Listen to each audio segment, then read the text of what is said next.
Let me say something that might sound wrong at first. A lot of people are doing the right thing with money and still falling behind. They save, they avoid stupid spending, they move money into their bank account every single month. They try to be responsible.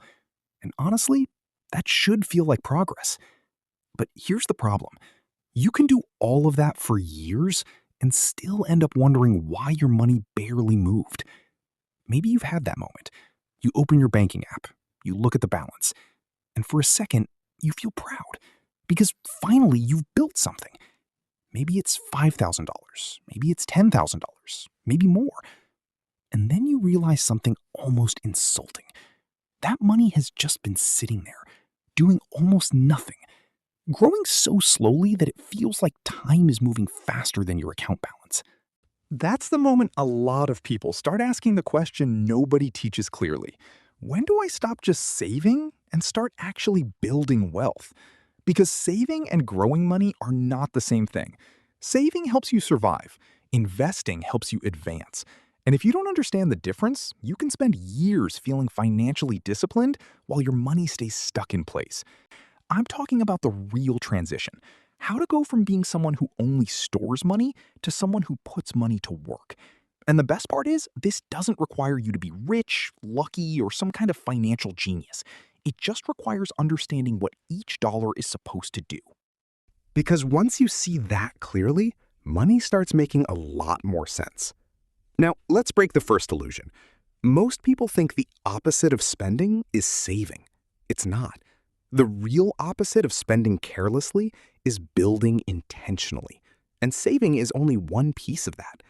Here's what I mean. If you put money into a savings account, that money is protected. That's useful. That matters. That gives you breathing room.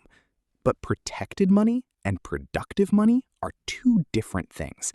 One is there in case life goes wrong. The other is there to help your future go better.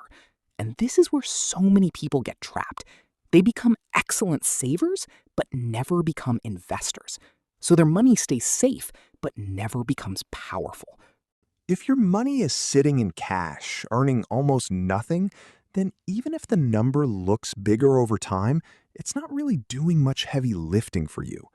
Meanwhile, investing gives your money a job. It puts that money in a position where over time it can grow through the market, through businesses, through compounding. That doesn't mean it grows in a straight line. It doesn't. Some years feel great. Some periods feel ugly. But over long stretches of time, there's a massive difference between money that is merely parked and money that is actually working. And this is exactly why two people can be equally responsible with money, but end up in completely different places 20 years later. One person saves. The other saves and invests. That second person usually wins by a huge margin.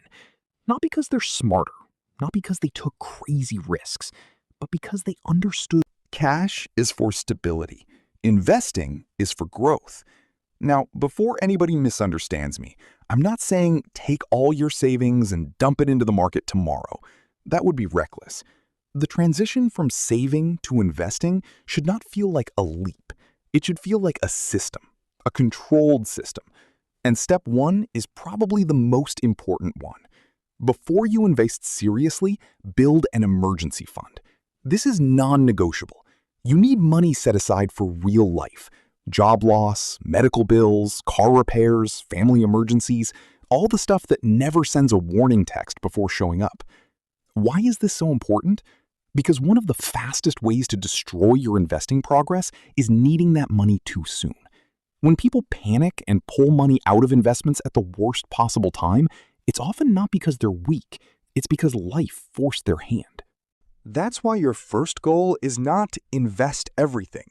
Your first goal is to create a cash buffer. For most people, that means around 3 to 6 months of essential living expenses. That money is not lazy. That money has a job. Its job is to protect you from making desperate decisions. Once that's in place, now you can think differently. Now you can divide your money into two categories. The first category is safety money. The second is growth money. Safety money is not supposed to impress anyone. It's supposed to be there, steady, available, predictable. Growth money is different. Growth money is money you won't need next week or next month. Its purpose is not comfort. Its purpose is expansion. That mental split changes everything. Because when people treat all their money the same, they get confused. They expect investment money to feel as stable as savings money. It won't. And they expect savings money to create long-term wealth.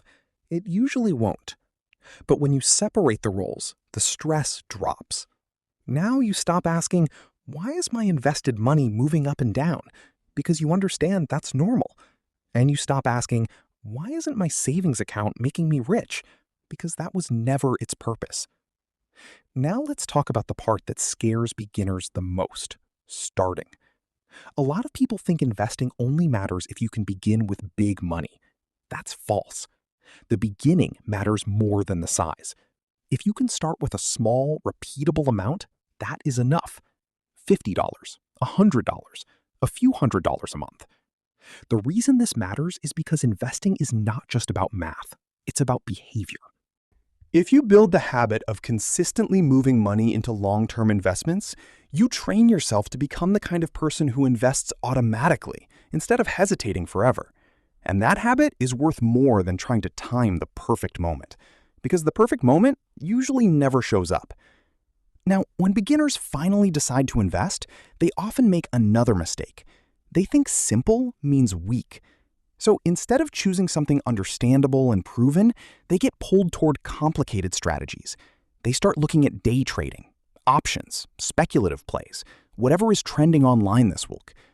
But complexity is not the same as intelligence. In many cases, the most effective strategy is also the least exciting.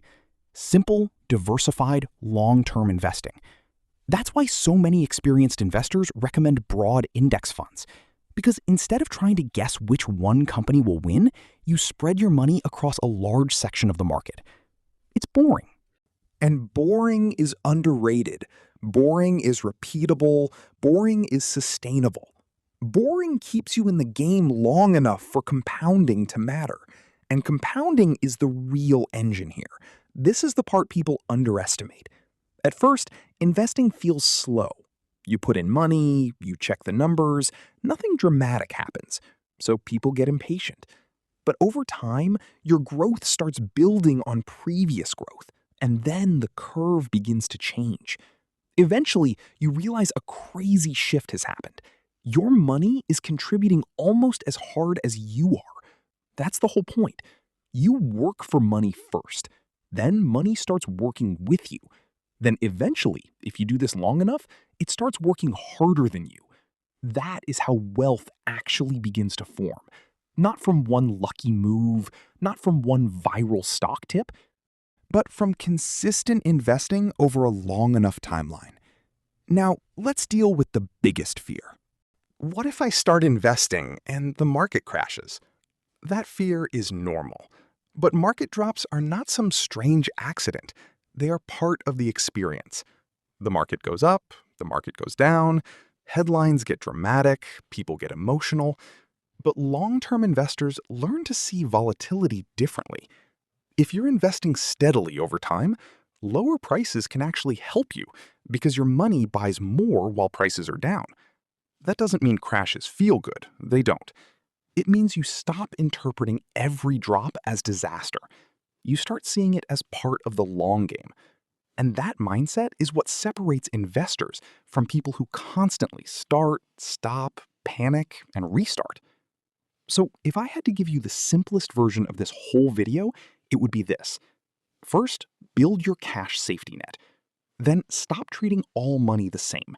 Keep one bucket for protection and one bucket for growth. Start investing with an amount you can sustain.